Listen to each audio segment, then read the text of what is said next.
Hello and welcome to this week's episode of KNYT News Broadcast. My name is Jazz. And my name is Manny. For our first segment, our students have reported seeing what looks like to be the start of a new mural being painted down in the music hallway. Initial reports suggested that the mural was some sort of protest, but those claims have since been put to rest. Brady and Jake investigated the real story and interviewed who was responsible for the new artwork and what it really means.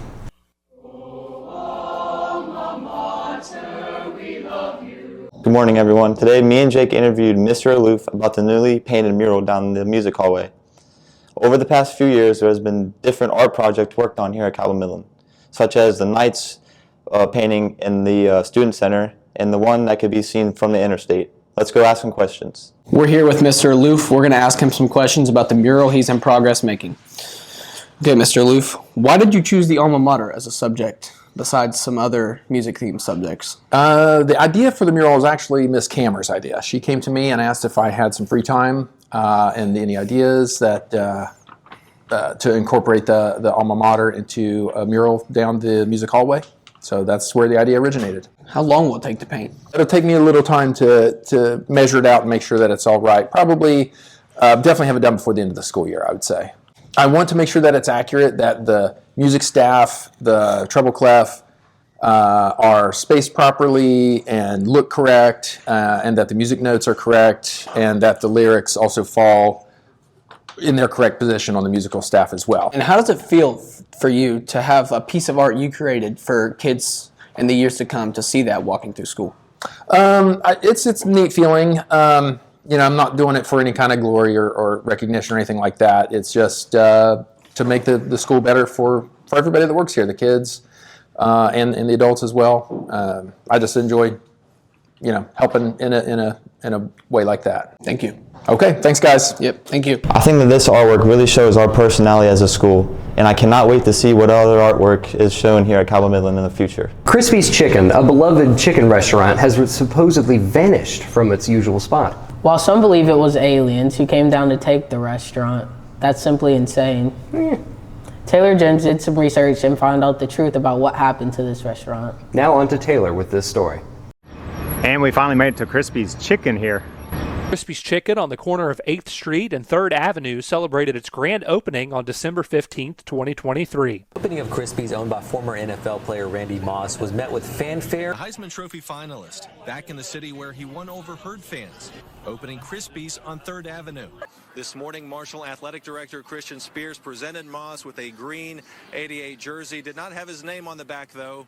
Had the word Crispy's. All right, we made it to Crispy's Chicken, and they have chicken sandwiches. This comes months after backlash over comments made by a manager citing discrimination. What if we were driving here and we're like, well, let's go ahead, we're going to pay for the parking garage, we're going to go eat at Crispy's.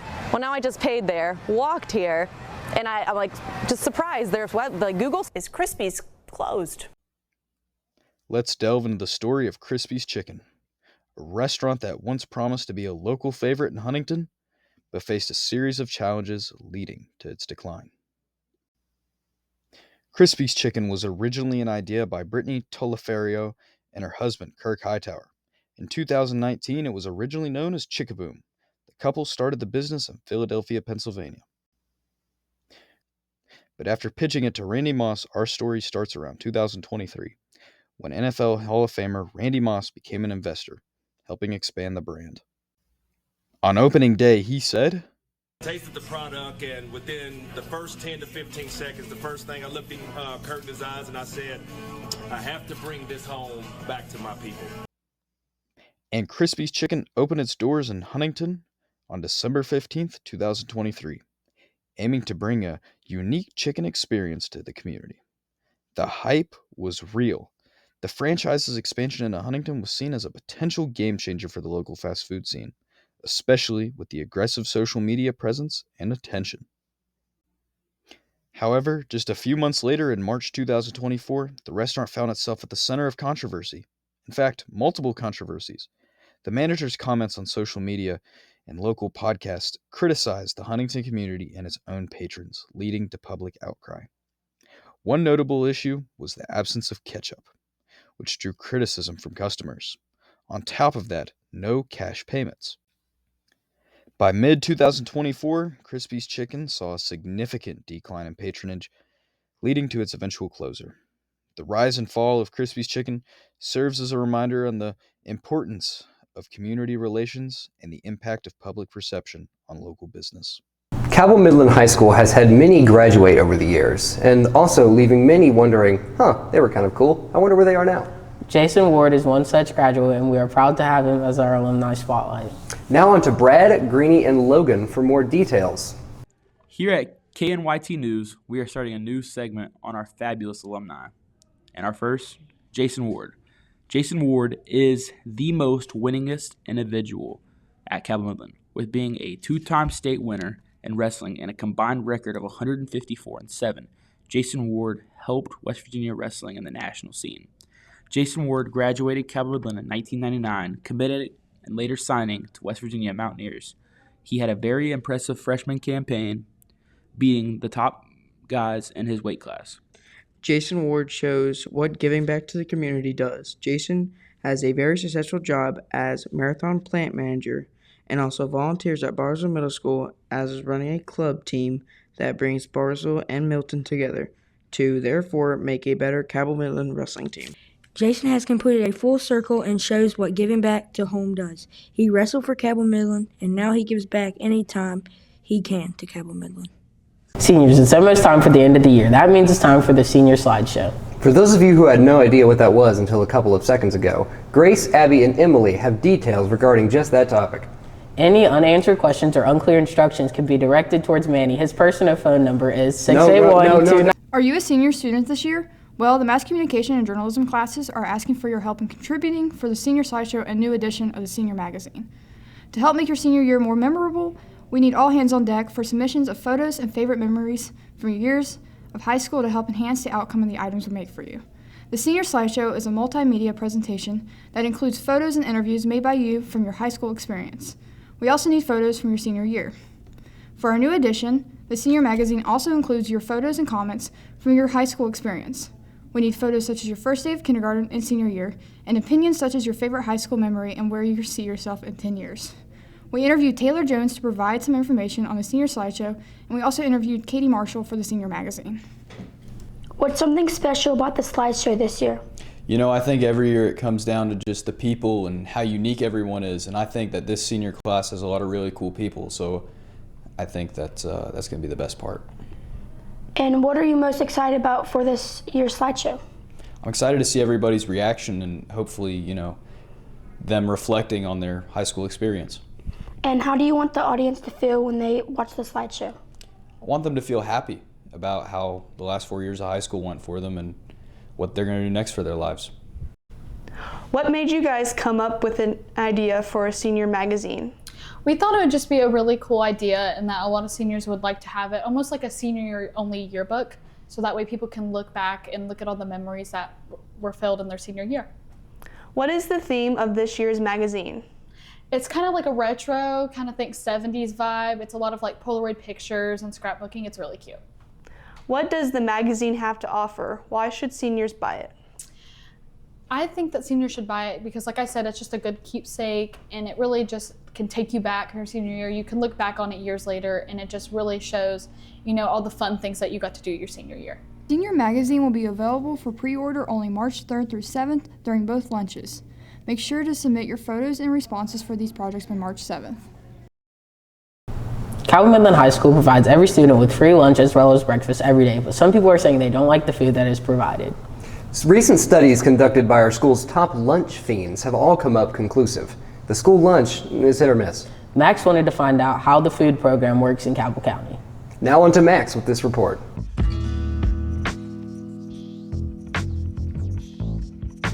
Hello, I am Maxwell Harrison, joined today by me, myself, and I to talk about one of the most pressing issues in our school system, the food.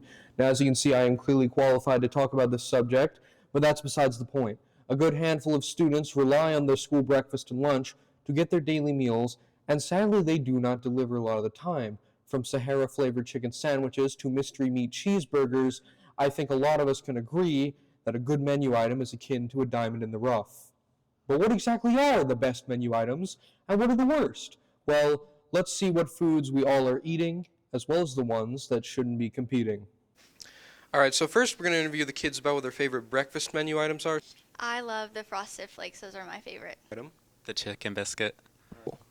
Probably the pepperoni biscuits. All right. I'd say the chicken sliders. All right. I'd have to say the cinnamon toast. All right. And what would be your least favorite thing that they have on the breakfast menu? I don't like the egg and cheese wrap. Sorry. The egg and bacon croissants. What are they called? The bacon, egg, and cheese or whatever. Just anything egg. I don't like the eggs here. Yeah. Not a lot of people like eggs. I have to say those sausage biscuits. They be hitting them different. Dang, really? Yeah, they have changed them recently. What's your favorite item here for lunch? Salad bar. Chicken nuggets.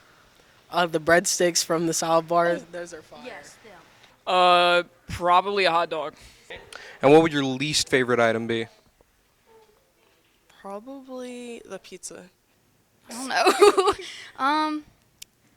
Probably like what is that steak stuff. Yeah. Yeah, I agree with what she just said. Anything with the egg in it, it smells like rubber. More egg dislike. So after interviewing a handful of students, I noticed a common trend. While lunch was quite varied, a lot of people did not like eggs for breakfast. I personally agree with this sentiment, as eggs may be quite queasy after eating just a few. Now, I believe there is another interesting question to ask about our food. How exactly do our food programs, work? Well, I interviewed the Director of Food Services for West Virginia, Travis Austin, and he provided some interesting insight into our school's food systems. So here's a brief summary of a few of the questions I asked him. So one question I'm sure a lot of you have is where our food comes from, and it comes from U.S. Foods, which is a very big supplier. They supply over half the schools in our county.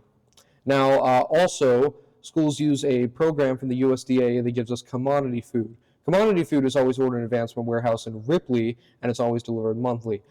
Our deliveries of commodity food happen every Tuesday weekly. Some food, like spaghetti and chili, are also sourced from farms, and the meat in them is processed in a plant in Charleston, where we buy 4,000 pounds of West Virginia-raised beef every month. We also source the vegetables from there, too. All right, so I then asked how much we spend on school food each year, and while he wasn't able to give me a decisive answer, he did tell me this. Food prices have risen in the last 3 years, and we work on the U.S. food bill, which is only a part of the food we get, and even that is around $100,000 to $110,000 weekly. And again, that's only for some of the food. So I then asked how the regulations regarding our food have changed over the years, and if so, how.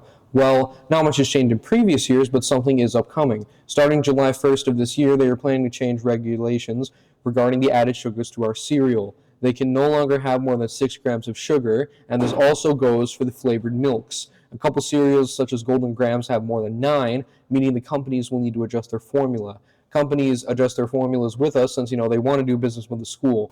So I then asked him as the director what he believes the benefits of our lunch program are, and he said that, well, of course we get free breakfast and lunch, which is not something to knock, and it is a major benefit to people attending the school. It provides access to a well-balanced and healthy meals for kids, and some kids get their best nutrition at school. It also benefits the economy through our farmers, and we try to do as much farm-to-school deliveries of food as we can to help the local economy thrive. Okay, so I then wanted to ask him an interesting question. As the director, has Travis Austin tried any of the food? Well, yes, he has. He has to visit all of the schools, and one thing he likes to do is try the food as it is prepared in the kitchens. He asks the cooks what the kids like, and personally, he said he enjoyed the spaghetti and the chicken noodle soup. He says they always try for consistency, and they constantly improve the recipes, and all recipes are standardized, meaning there is a certain way all foods are cooked across all counties in the state. So hopefully, for instance, if you visit a school in Kanawha, their spaghetti should taste like ours. So for my last question, I asked him if, as the director of food, he feels that the county/state puts enough money toward the food programs, and he said absolutely. He says that we get a lot of funding through the government, through grants, and that allows us to get these locally sourced ingredients for things like the salad bar. He says we're very fortunate to offer free meals to students, and says that right now we are in a great position. However, new administration is coming soon, and things could change with them around. So in conclusion, while the school food we have may be debatable on its quality, we cannot deny that we should be grateful for having it. I think the fact that we get all of this for free is a major upside to our lunch program, and I think the next time you see a lunch lady, you should thank her for her service, because they are doing a great deed to us by preparing all of this food for free. Thank you for tuning into this episode of KNYT News. We hope you feel more informed and enlightened and hope to see you next time. My name is Manny Gonzalez. And I'm Jazz. And remember, don't do anything stupid. And if you do, please don't film it. Hello and welcome to this...